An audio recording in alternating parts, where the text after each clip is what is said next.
All right, Jabosai, good morning. Let us begin. I apologize. I don't have a sponsorship sheet here. My apologies. So all I have are the Talmud Torah sponsors.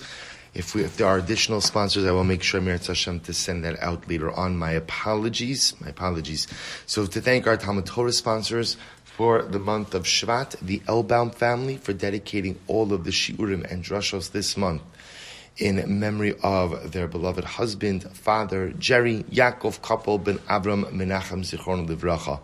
We hope that in the merit of our Talmud Torah, the Neshamas will have an Aliyah, and the family's Einachama. I also thank Mrs. Bracha Strimber for being our Talmud Torah sponsor for Shvat, dedicating all the Shir and Drashos in memory of her husband, Avi Strimber, Avram ben Kalman Eliezer Halevi. Zichron Livracha, we hope that in the merit of our Talmud Torah, the Neshama will have an Aliyah and the family a Nechama.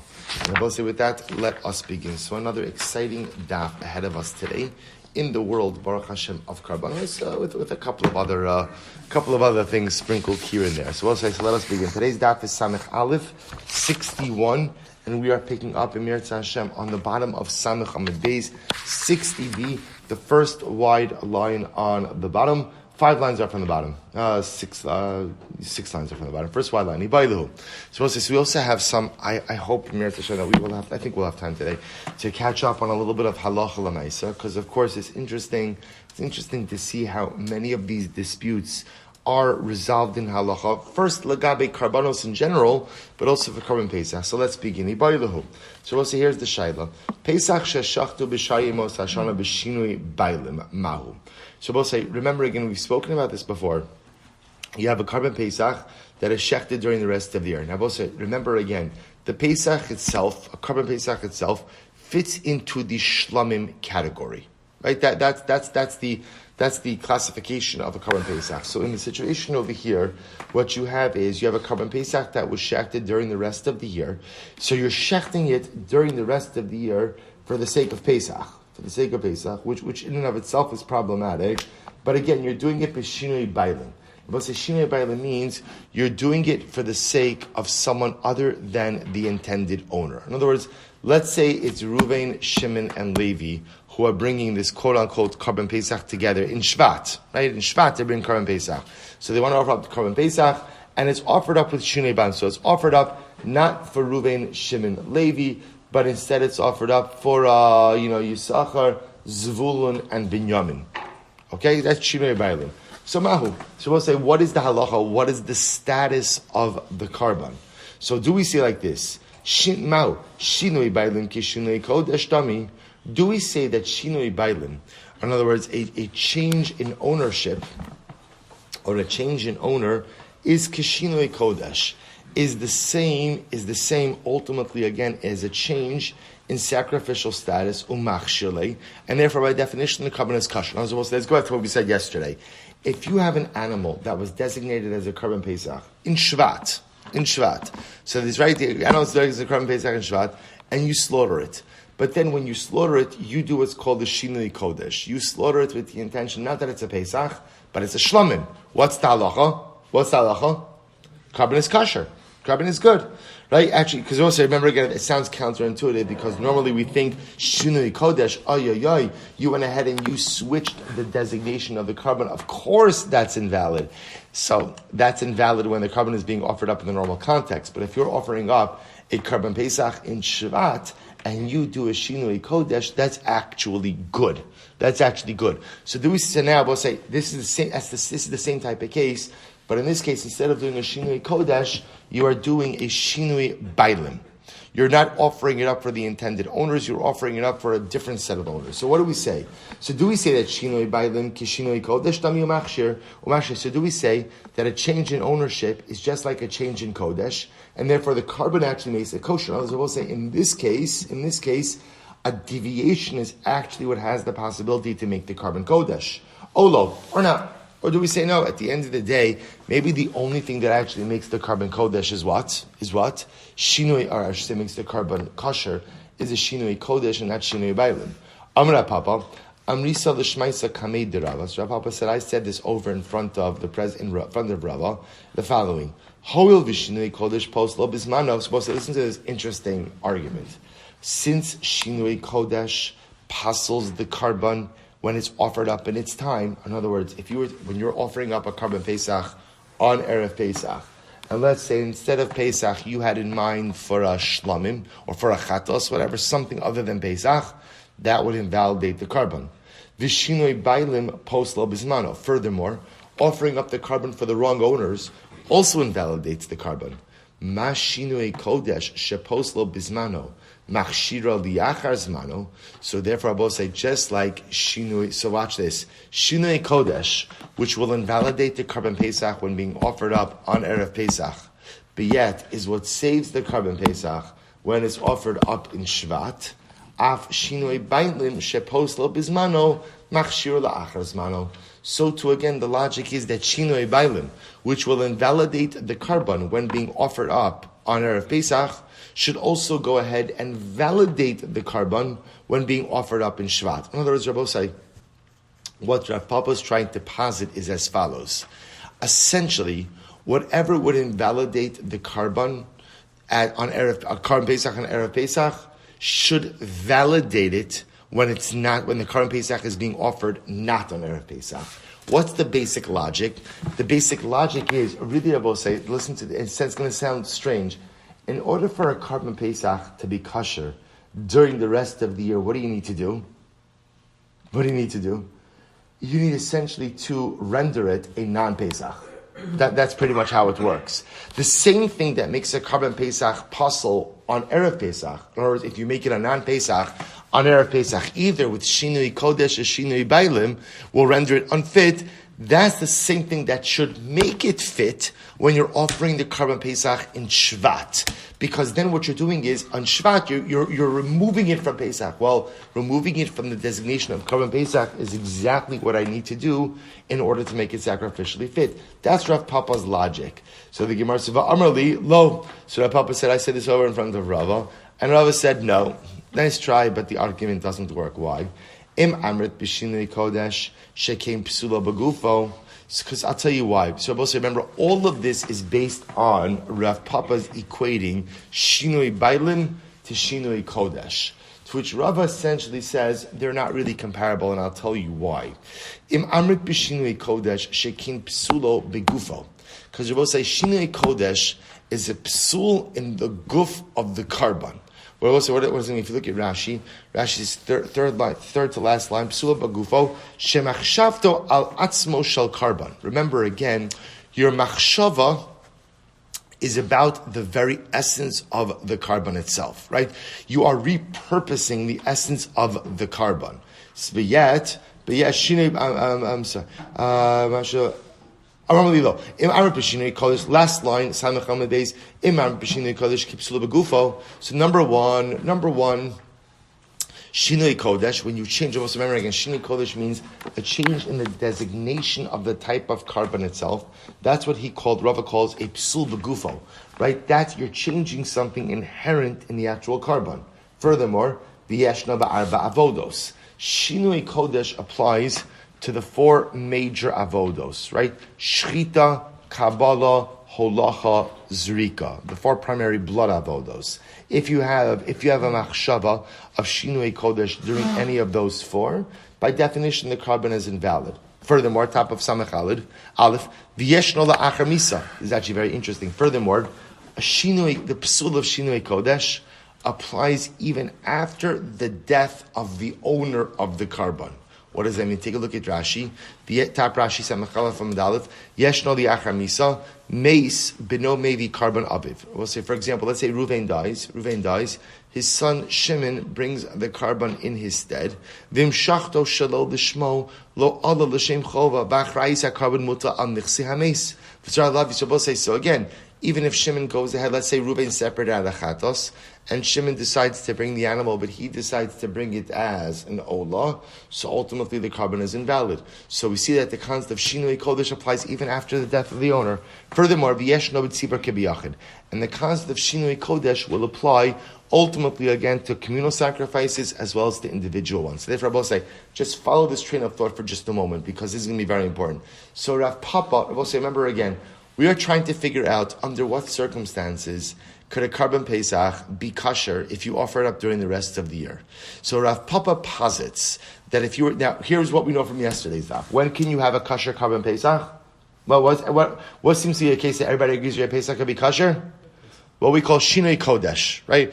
If you take an animal that was designated as carbon Pesach, but you don't offer it up as carbon Pesach, instead you go and you offer it up as Shlomim. It appears right now everybody will agree, and that's called Shinoi Kodesh, a change in the sacrificial designation. Everyone will agree that under those circumstances, the carbon is fit. The Gemara now raises, what about Shinoi Bailim? Let's say I went ahead and I designated a carbon Pesach. It's Shvat. It's Shvat now. I designated the Pesach in Shvat. I offer up the carbon, and I offer it up l'shem carbon Pesach, but it was supposed to be consumed by Reuven, Shimon, and Levi, and instead I go ahead and shecht it for the purpose of Avram, Yitzchak, and Yaakov. So there's a shinui b'ayim, there's a change in ownership. So Rav Papa posits that should also make the Pesach kosher. Why? Because essentially what Rav Papa does is he links, or he compares shinui b'ayim to shinui kodesh. And he says whatever is going to validate a carbon Pesach, when offered up in the right time on Erev Pesach, should invalidate the carbon, or I should say, whatever invalidates the carbon Pesach on Erev Pesach should validate it during the rest of the year. So just like Shinoi Bailim and Shinoi Kodesh will invalidate a carbon Pesach on Erev Pesach, Shinoi Kodesh and Shinoi Bailim should validate a carbon Pesach when it's not Pesach. Okay, so it's a little bit, to which Rava responds, you're comparing, but remember, Rav Papa's entire argument is predicated on the fact that he's comparing Shinoi Bailim to Shinoi Kodesh. To which Rava comes along and says, no, they're not really the same, and I'll tell you why. Shinoi Kodesh has the following qualities. Number one, psula begufo. There's an inherent psul in the carbon, right? In other words, what you've done is you've changed the designation, which changes the very identity of the carbon. That's different, ultimately, again, well, we'll see in Shinoi. So that's Aleph. Beis, Yeshno ba'arba avodos. The concept of Shinoi Kodesh, if you have a machshava for Shinoi Kodesh in any one of the four avodos, Shchita, Kabbalah, Holacha, Zrika, that invalidates the carbon. Number three, Shinoi Kodesh applies even after the death of the owner. So Reuven dies, his son Shimon brings the carbon, and Shimon has in mind for Shinoi, he changes the designation, the carbon is invalid. And number four, Shinoi Kodesh applies both to public and communal and individual sacrifices. Yet, Samach Aleph Amud Aleph, second line, Tomar, B'Shinoi Bailim, De'im P'sulo B'gufo. Rabbi says it's different than Shinoi Bailim. Why? Shinoi Bailim is not a P'sul B'gufo. Rabbi says, what does this mean? It's actually very intuitive. Right? Shinoi Bailim is a change where you're offering up the carbon for someone other than the intended or designated owners. When you make that shift, is that a shift in sacrificial identity? What would you say? No, it's not. The carbon is still the carbon, right? The Pesach is still the Pesach. The Shlom is still the Shlom. The Chad is still the Chantos. You've changed a detail. Meaning the owners. But whereas Shinoi Kodesh is a din ultimately in sacrificial identity, Shinoi Bailim is not. Furthermore, Ve'ina ba'arba avodos, the psul of Shinoi Bailim does not apply to all four avodos, which therefore also means that Rashi points out the psul of Shinoi Bailim only applies during Zrika. So interesting enough, the only time you can invalidate a carbon by having it in mind that someone other than the intended owners are going to consume it is during Zrika. If you have that machshava during Shchita, during Kabbalah, during Holacha, it does not invalidate the carbon. Furthermore, it does not apply after the death of the owner of the carbon. And furthermore, again, it does not apply both to individual and communal karbanos. Therefore, Rabosai, Rava essentially rejects Rav Papa's argument because he said, Rav Papa, your entire argument is based on the comparison between Shinoi Bailim and Shinoi Kodesh and Shinoi Bailim. To which Rava responds, they're not comparable. There are four unique aspects, ultimately again to Shinoi Kodesh, that Shinoi Bailim does not share. To which the Gemara comments, by the way, V'af agav de tarti lav dafka, tarti mia dafka. So the Gemara comments, Rava, by the way, you're right on 2 points, but you're wrong on 2 points. In other words, your argument is correct, that at the end of the day, Shinui Bailim is not like Shinui Kodesh. But whereas you articulated 4 differences between the two, in fact, there's only 2 differences. 2 of your differences are not differences. 2 of your differences are differences. Further, the Gemara explains, Demai shna bailim delo havi psula begufo, de psula b'machshava ba'almihi. So we'll say, so remember, the first distinction that Rava wanted to make is that Shinui Kodesh is what the Gemara called, what Rava called a psul begufo. A psul begufo, that there's a fundamental change in sacrificial identity. And Rava posited, but Shinoi Bailim is not a fundamental change in the essence of the carbon. To which the Gemara says, not really. Let's read it. The Gemara says, Shinoi Bailim, the psul machshava ba'almahi. You wanted to say that maybe, Shinoi Bailim is not a psul begufa. Why? Because it's just a din in kavana, right? You're supposed to have kavana for these owners. Instead, you just have kavana for a different set of owners. Shinoi Kodesh nami psul b'machshava ba'almahi. So we'll say, so what's Shinoi Kodesh? Shinoi Kodesh also is just a cognitive shift. In other words, what the Gemara is suggesting is both of these changes, Shinoi Kodesh and Shinoi Bailim, are the same. In both situations, you have a Shinoi machshava. And therefore, again, that equates the two. So remember, difference number 1 that Rava wanted to make between Shinoi Kodesh and Shinoi Bailim, he posited that Shinoi Kodesh is a psul begufo, an inherent change in the identity of the carbon itself, versus Shinoi Bailim, which is a change in a detail. To which the Gemara says that is incorrect. They're both the same. They're both what's called a psul b'machshava. Both is a wrong kavana. A wrong kavana. So in that sense, they're the same. So we're going to knock out that difference. V'su, had the amar Shinoi Bailim, eino la'achar misa. That which you said, that the psula Shinoi Bailim does not apply after the death of the owner, well, that's not true either. Ol Rav Pinchas Breid Rav Ami Da'amar Yesh Shinoi Bailim la'achar misa ma'ika l'meimar. There is an opinion that holds that halacha l'maisa Shinoi Bailim does apply achar misa as well. If that's the case, ultimately you have to knock off that change as well. So both say, well, remember, so just to follow the flow. So remember, Rava objected to Rav Papa's comparison because he posited that Shinoi Bailim or Shinoi Kodesh is different than Shinoi Bailim in 4 ways. What the Gemara just did is knocked off the first 2, right? Number 1 was, well, Shinoi Kodesh is a psul begufo, Shinoi Bailim is not. Not true. They're both a psul b'machshava. The distinction number 2 is that Shinoi Kodesh applies ala'achar misa even after the death of the owner of the carbon, whereas Shinoi Bailim does not. We knock that off as well. They both apply la'achar misa. To which the Gemara says, however, tarti miya dafka. But the last two ultimately are valid, right? Are valid. Number one, or I should say not the last 2, it's really 2 and 4 are still valid. Namely, that Shinoi Kodesh applies by all 4 avodos, whereas Shinoi Bailim only applies by Zrika. That's 1. And number 2, Shinoi Kodesh applies to individual and communal offerings, whereas Shinoi Bailim does not. Right? Shinoi Bailim only applies ultimately again only applies by Karbanos Sibor, not by Karbanos Yachid. Good. So the Gemara says, Tarti miya dafka, so at least 2 of the differences work. So we'll say, Rava accomplished his mission, right? You don't need all 4 differences in order to make your point. Right? What Rava was trying to prove to Rav Papa was what? That Shinoi Bailim is not like Shinoi Kodesh. That's it. That's what he was setting out to do, and ultimately he accomplished it. He thought he accomplished it with 4 differences. In fact, he accomplished it with 2 differences. So says the Gemara, Ella Amar Rava. So therefore, Rava says like this. So they both say. So therefore, remember, we still have to answer our core question. What's our core question? If you're shechting a carbon Pesach in Shvat, and you have in mind for Pesach, but you have in mind Shinoi Bailim. You're supposed to shecht it again for Reuven, Shimon, and Levi. And instead you have in mind Avram, Yitzchak, and Yaakov. What is the status of the carbon? Is the Shinoi Bailim enough of a disruption to make this a non-Pesach and therefore make it kosher? Or do we say it's not enough of a disruption? You've offered up a carbon Pesach in Shvat and it's totally invalid.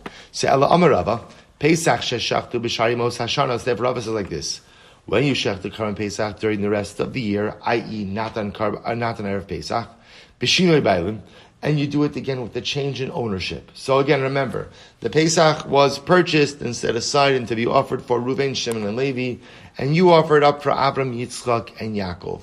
Naaseh kemi she'ein lo bailim bismano upasol.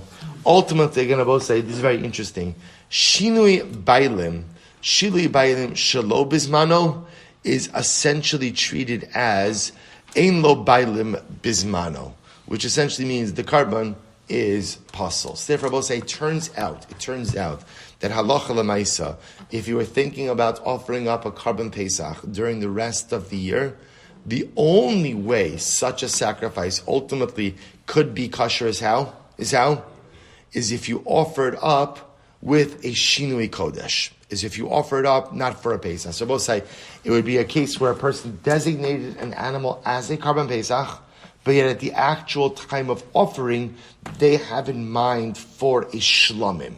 If you were to offer it up in that way, the Karban would be kosher. But if you were to offer it up, ultimately again l'shem Pesach, it would be invalid.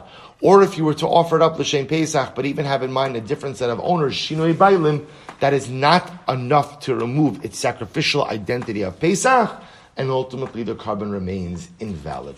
Very interesting idea. Good. Let's go weiter. So this Mishnah is actually very interesting as well, and we spoke about this. We actually spoke about this yesterday or 2 days ago. Good. So the Mishnah says, "Shachtu shelo liochlav." So we'll define all of these terms in the Gemara as well. If you shechted the Karban Pesach shelo liochlav, for those who won't eat it, again we'll define who that is. Shelo lemenuyav. Ultimately, again, for people not counted as part of the Chabura, as we are going to discuss, we'll say, in order to go ahead and eat of the Karban Pesach, you have to be a registered member of a group. And as we're going to see, that registration has to occur before your Karban Pesach is shechted. But also, I just say something very interesting. You know that this is one of the big shilas, right? We say in Halach Ma'anya, Kol Dichvin Yesei V'Yechol, Kol Ditzrich Yesei V'Yifsach, right? Whoever's hungry, let him come and eat. Literally, again, whoever is in need, come let him join our Pesach. That's what it means. Kol Ditzrich, whoever is in need, Sarich Yesei, let him come into the house. V'Yifsach. V'Yifsach literally means join my Karban Pesach. So the shaila that many of the commentaries on Agad ask is, what are you talking about? How can you invite someone over to your home on the night of the Seder to eat the Karban Pesach? After all, again, to eat the Karban Pesach, you have to be registered as part of a Chabura or an Erev Pesach. So the Minchas Asher, Rav Asher Weishlita, in his commentary on Agad, says something so beautiful. He quotes that this paragraph is really Zecher L'Churban. Halach Ma'anya is there to remember the destruction of the Beis HaMikdash. And we're lamenting the fact that if tonight, right, without the Beis HaMikdash, if you want to invite last-minute company to join you for the Seder, you have the ability to do so. Why?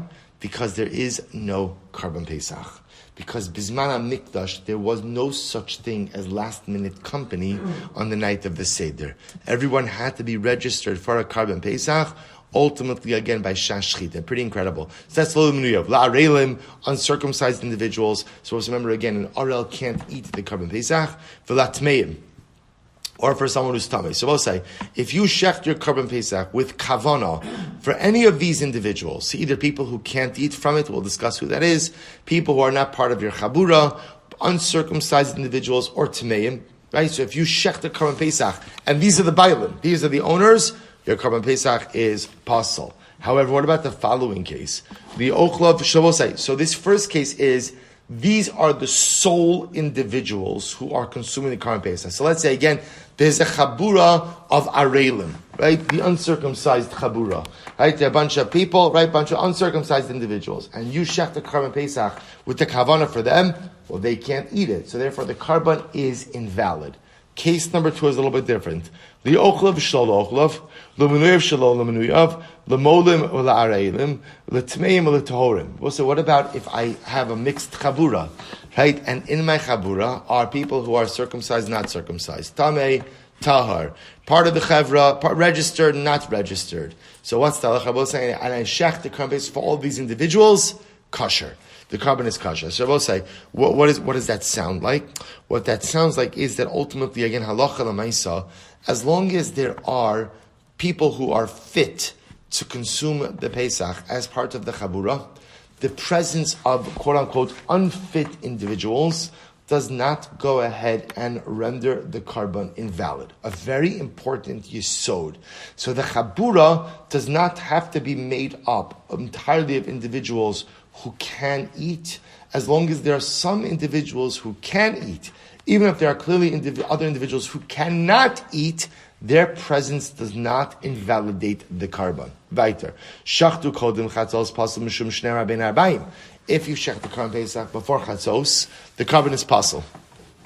Right? Why is the carbon pasul? Ultimately, again, because it says bein arbaim. Because both are pretty explicit. The pasuk says you're supposed to go ahead and shech the carbon Pesach in the afternoon. Good. So if you shed it before the afternoon, it's possible. Shachto kodon tamid. I both say now, remember, we are experts in the timeline of the Beis HaMikdash. Remember, again, we know what's the order for the afternoon for Erev Pesach. What's the order? Right? It's tamid, right? It's the whole order is tamid, ketores, hatavas, haneros, Pesach. But again, for our purposes, Tamid has to come before the Karban Pesach. However, what happens? Shachtu kodum l'tamid. What happens if you shechted the Karban Pesach before the Tamid? What's the halacha? Kosher. Ultimately, again, the Karban is still kosher. Obilvat she'ehei echad memaris b'damo at she'izrak hatamid v'nizrak kosher. Supposed to listen to this. If you shech the Karban Pesach before, ideally you're supposed to shech the Pesach after the Tamid. If you shechted the Pesach before the Tamid, of course it's after Chatzos because you can't offer the Tamid before 6.5 hours into the day. So if you ended up shechting the Pesach before the Tamid, no problem. But what do? You wait to go ahead and do the zrika, do the sprinkling of the blood of the Pesach until after the zrika of the blood of the Tamid. But in order to do that, what do you have to do? You have to have a Kohen, who's going to stir the blood of the Pesach until it's time. Why? Because blood congeals.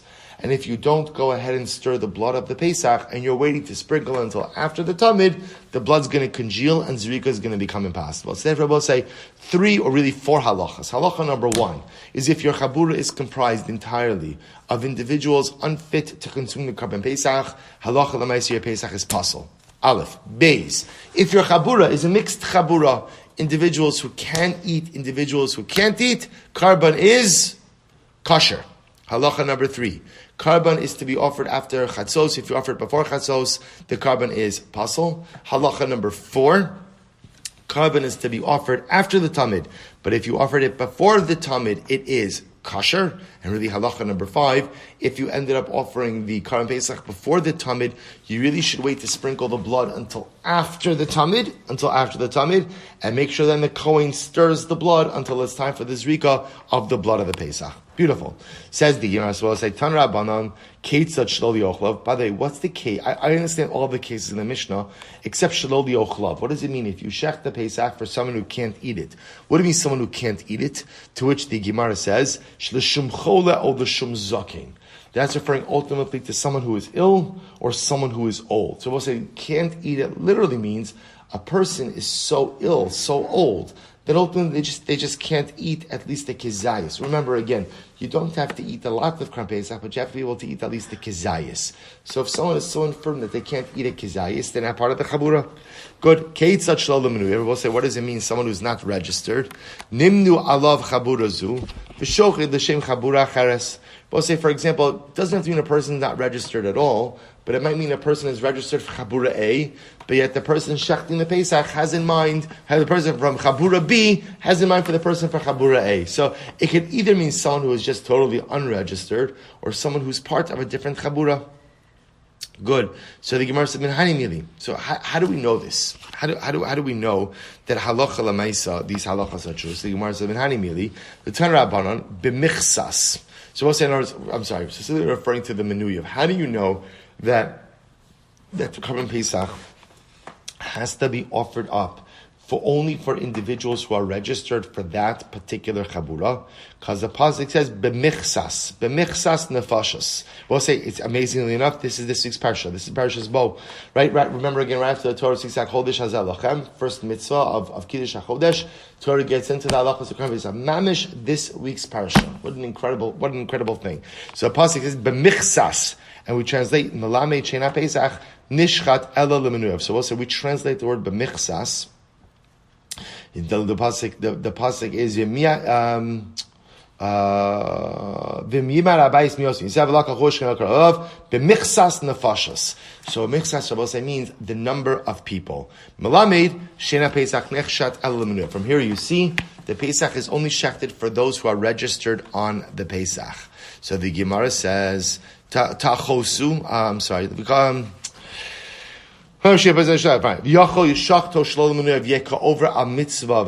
you might have thought, fine, maybe you're supposed to have a registered group for the Pesach. But if you ended up shechting it for those who are not registered, you've violated a positive commandment, but the Pesach is still kosher. Hakos of Shina alav la'akir. Both say the Torah uses a double lashon of b'michsas tachosu to tell you, no. It's not just an aseh, not just a positive commandment to be registered, but it is an immutable law of Karban Pesach. You must be registered as part of the Chabura, and if you're not counted as part of the Chabura, ultimately, again, you cannot partake, and potentially you invalidate the Karban. Rebbe says, B'michsas is Lashon Sursi. So Rebbe posits, actually, the word B'michsas is actually an Aramaic word.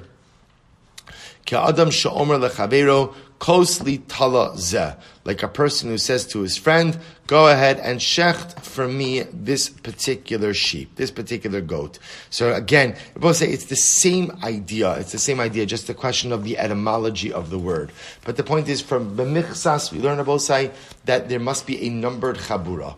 At the time that you shecht the karban, it is important to know the number of people and exactly who both say. Remember, it's not just the number, identities. It has to be known who exactly, the person who's shechting must know explicitly who is part of this chabura. All learned out from the word b'michsas, the number of people part of the chabura. Incredible. So the Gemara says,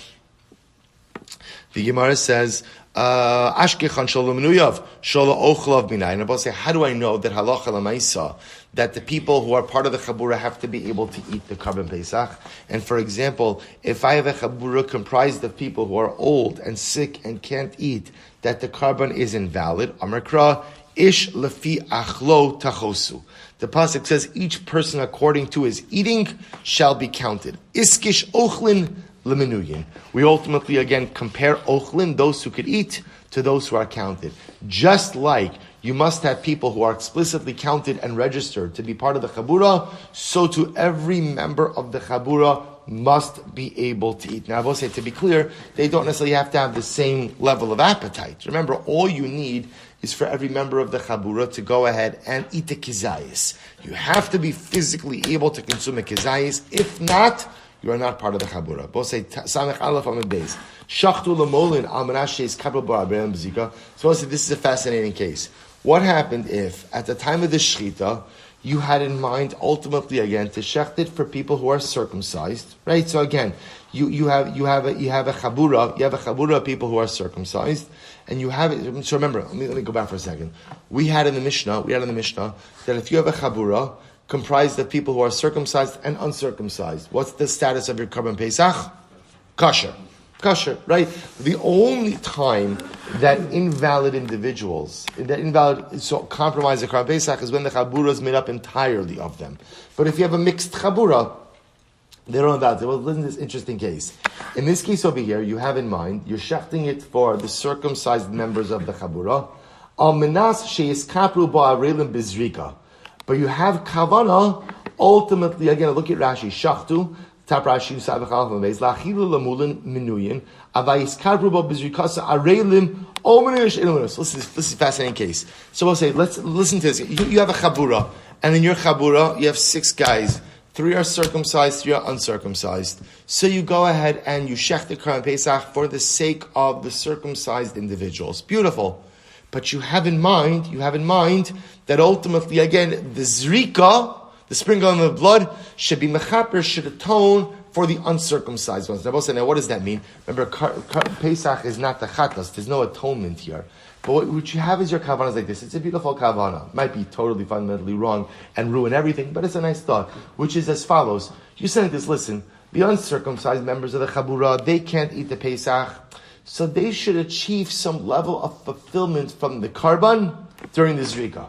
Now, Rabbi said there's no such thing as this, but this is your kavana. This is your kavana. So we'll say, you hear this? You hear what's happening over here? During the Shechita, of course, it's only for the circumcised guys. But ultimately, again, I have in mind that during the Zrika should achieve some level of, we'll call it, mitzvah fulfillment for the uncircumcised individuals. So I will say now, what is the status of the carbon? Rav Chisda Amar Pasal. Rav Chisda said you just ruined the carbon.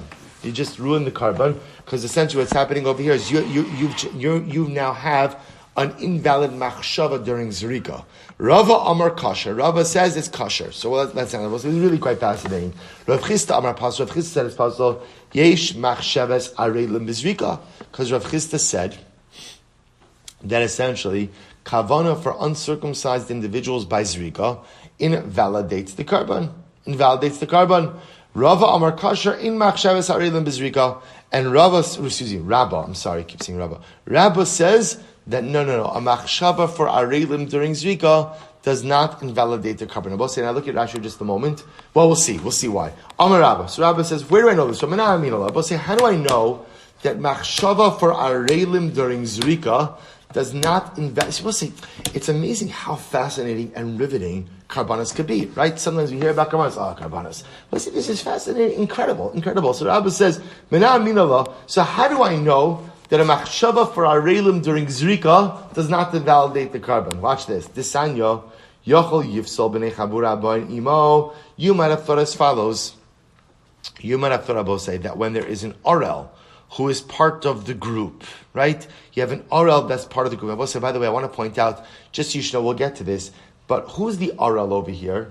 Well, actually, I'm going to leave it. So the Gemara says as follows. So you might have thought that the presence of an orel as part of a chabura should go ahead and invalidate the entire chabura. Look at Rashi. Yachol yifsal orel b'nei chabura b'nei shenu alav molin v'orel shemeis achamach masmila v'shachal l'shem kulam yachol yifsal. So you might have thought that Allah l'maisa. I also just want to point out over here, the orel in question over here is not the guy who doesn't care about milah, but rather it's actually, we'll get into this, it's an interesting situation of Mesu Achav Machmas Mila.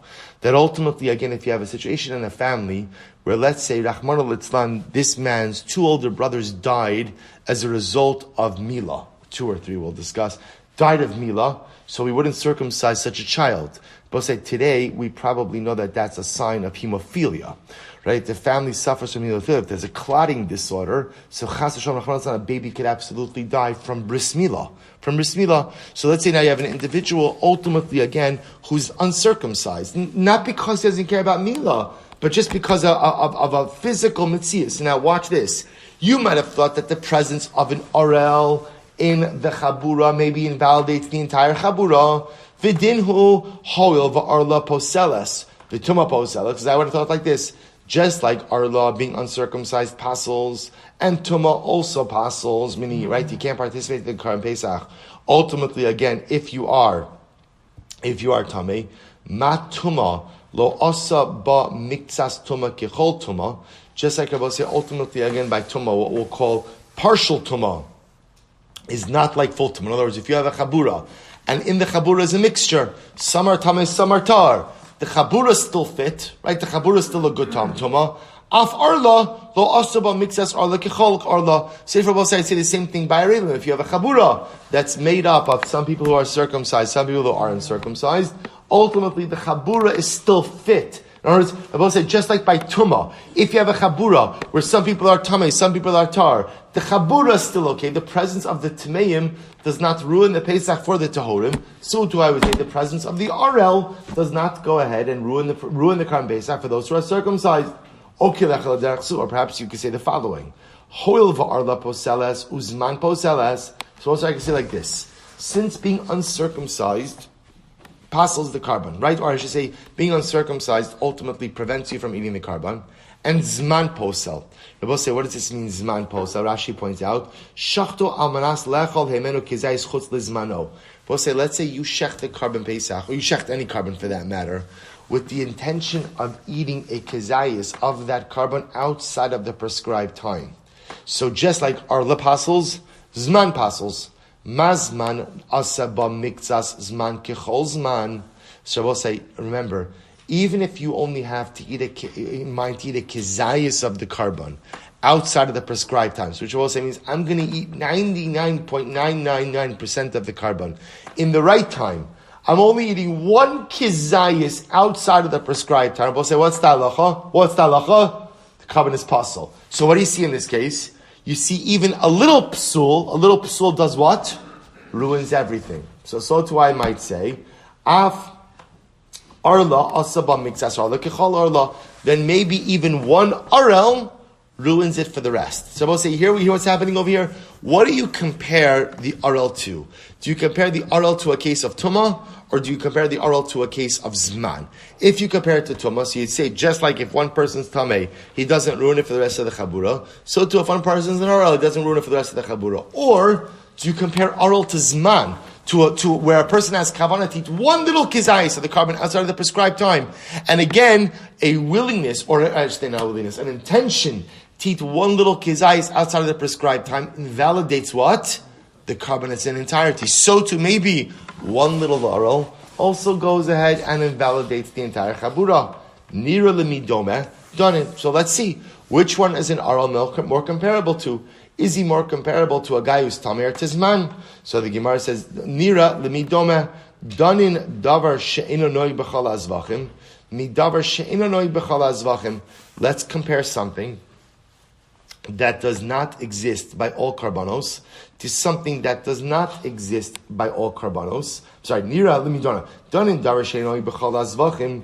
Let's compare something that does not exist or does not apply to all karbanos for something that does not apply to all karbanos. Va'al yochiach zman shenoi b'chol hazvachim. But I will say, ultimately, again, don't apply zman that applies to all karbanos. So I will say the invalidation, ultimately, again, of zman applies to all karbanos, right? Every single carbon has a window of consumption. See, I will say tuma, as we're going to see, as well as arel, doesn't necessarily apply to all different types of karbanos. So we'll say, look at Rashi for just a moment. It's the middle of Rashi, Zman Posel, right by the two dots there. Rashi said, Arla v'tuma ino nohegis b'shar tzvachim. Kepesach shekin arla v'tami mishalchin karbanos say lo ma'akum v'chos. Let's listen to this. Interestingly enough, the only time that arel and tamei is an unequivocal psul is by Pesach. Isn't this fascinating? If you're an arel, whereas you can't bring the carbon, you could appoint a shaliach to go out and bring the carbon on your behalf. If you're tamei, you can't bring the carbon, but you could appoint a shaliach. The only time that you are precluded from participating in a natural carbonic service, if you're an arel or tamei, is Pesach. So this is fascinating. So the psul of arel and Pesach, the psul of arel and tamei does not apply in every single situation, but the psul of zman does. Therefore, it makes more sense to apply arel and tamei, or I should say, to equate arel and tamei, than it does to equate arel and zman. And therefore, again, the limud should be just as if members of the chabura are tamei. Some members are tamei. They don't ruin the Pesach for those who are tahar. So too, if some are reglim, they don't go ahead and ruin it for those who are not. The Gemara says, okay, lechal derech zua. You can say something a little bit different. Danin davar shalo hotar michlalo, mi davar shalo hotar michlalo. Or maybe no, we should compare arel to zman, because I will say arel and zman there are no dispensations, whereas tuma there is a dispensation. I will say we'll discuss this. What's the dispensation for tuma? Tuma hotra b'tzibur. I will say when 51% of Klal Yisrael is tamei, the laws of tuma are effectively suspended. So what do we compare? So we'll say here the shaila, do we compare arel to tuma or do we compare arel to zman? Talmud lomar zos. Therefore the pasuk says zos. We'll say zos chukas pesach kol ben necha lo yochabo. What does that mean? Rashi says zos chukas pesach sibahi parshasa kol arel lo yochabo. Zos, my zos. Ilema dekula arla pasla mitzasala pasla. So if you say that, what it means is only an entire chabura of arelim invalidate the carbon. But if some of the chabura are arelim, that does not invalidate the carbon. Haimi v'kol aral nafka. Rather, here's what it must say. Talmud Lomar, we'll say just quickly, Talmud Lomar, v'chal arel, kula arla pasla, miktsasa lo pasla. It is only when the entire chabura, ultimately again, are arelim, but if some of the chabura are arelim, they do not ruin it for everyone else. I v'chitei mahu adin lezrika, the kula arla mia pasla, so maybe you'll say the same thing as by zrika, that ultimately again, we'll say, you know what, we'll stop over here, we'll pick up with Emirat Hashem, v'chitei tomorrow. I know I'm leaving off a little bit mid-discussion. Remember, we're leaving off with the Shaila Rabbo says. The Shaila we're leaving off with is as follows. You shechted the carbon for Lamulin, for those who are Nimol, and ultimately, again, but you had in mind that the Zrika should affect some type of fulfillment for the Arelim. Does that go ahead and invalidate the carbon or not? To be Emirat Hashem answer tomorrow. Shkar Rabbo say.